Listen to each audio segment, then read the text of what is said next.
Hi! మీరు Hollywood action థ్రిల్లర్‌లను ఇష్టపడతారా? ఒక సీక్రెట్ ఆపరేషన్ రహస్యంగా శత్రు దేశంలోకి చొచ్చుకెళ్ళి వాళ్ళను భారీగా దెబ్బతీయడం. ఇలాంటివి సహజంగా సినిమాల్లోనే చూస్తూ ఉంటాం. కానీ 2 రోజుల కిందట ఇది రియల్‌గా జరిగింది. జూన్ 1న రష్యా గడ్డపై ఉక్రెయిన్ ఒక అసాధారణ ఆపరేషన్ చేపట్టింది. దాని code name operation spiders web. Russia నిఘా సంస్థ కేజీబీకి ఈ ఆపరేషన్ ఊపిరాడకుండా చేసింది. ఇంకో రకంగా చెప్పాలంటే ఆధునిక యుద్ధ చరిత్రను మార్చేసిన ఆపరేషన్ ఇది.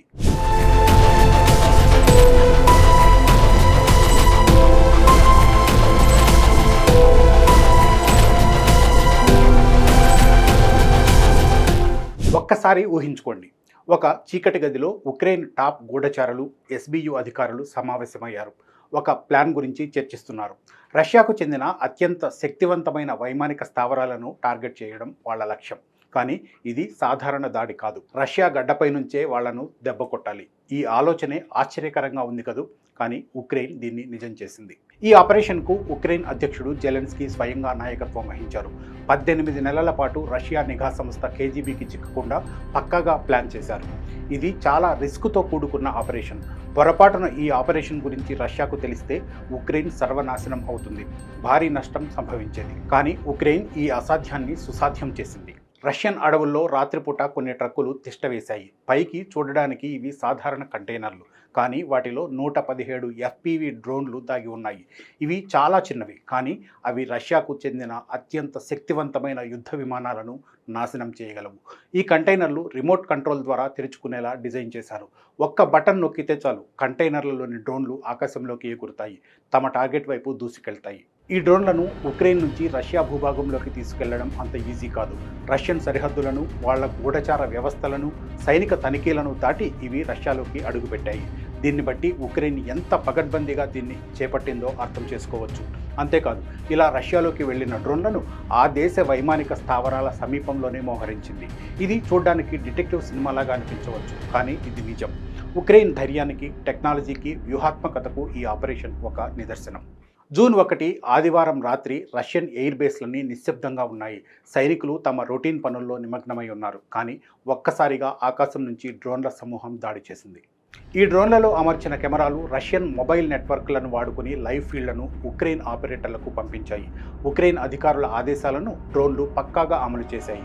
రష్యాకు చెందిన TU-95, TU-22 లాంటి శక్తివంతమైన బాంబర్ విమానాలు ధ్వంసమయ్యాయి. మొత్తం 41 విమానాలు నాశనమైనట్లు అంచనా. దీంతో రష్యాకు దాదాపు $7 బిలియన్ నష్టం వాటిల్లిందని సమాచారం. ఇది కేవలం ఉక్రెయిన్ సైనిక విజయం కాదు, రష్యా ఏమాత్రం జీర్ణించుకోలేని దెబ్బ.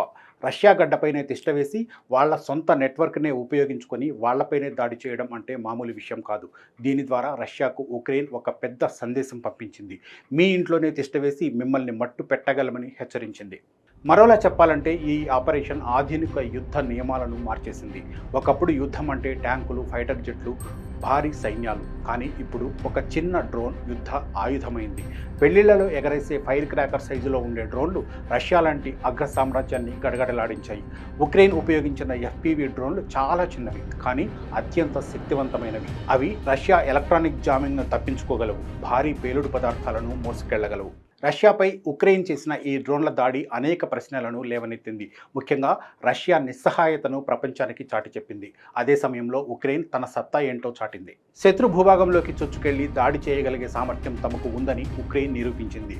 కేజీబీ లాంటి గూఢచార సంస్థలకు కూడా తాము చిక్కకుండా ఆపరేషన్ను పూర్తి చేయగలమని చాటి చెప్పింది. యుద్ధం చేయడానికి ఆధునిక యుద్ధ విమానాలు అక్కర్లేదని, చిన్న డ్రోన్లు చాలని సత్తా చాటింది.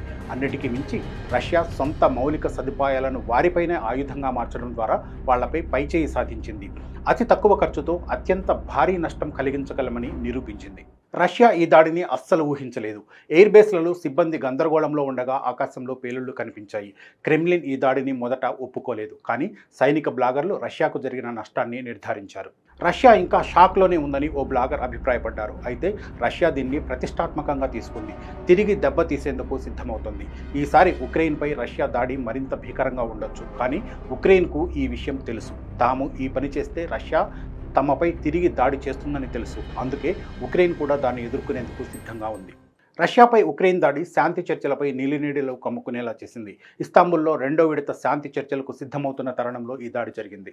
శాంతి చర్చలకు ముందు తమదే పైచేయిగా ఉండాలని ఉక్రెయిన్ భావించినట్లు ఉంది.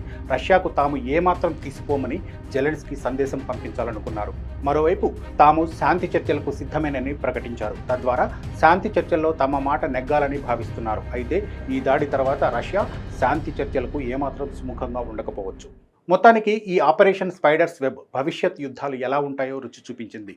ఉక్రెయిన్ ఈ ఆపరేషన్తో ఒక సామ్రాజ్యాన్ని గడగడలాడించింది. మరి రష్యా ఎలా రియాక్ట్ అవ్వబోతుందనే దానిపై మీరేమనుకుంటున్నారో కామెంట్ చేయండి. మరో అంశంతో మళ్ళీ కలుద్దాం. Thank you.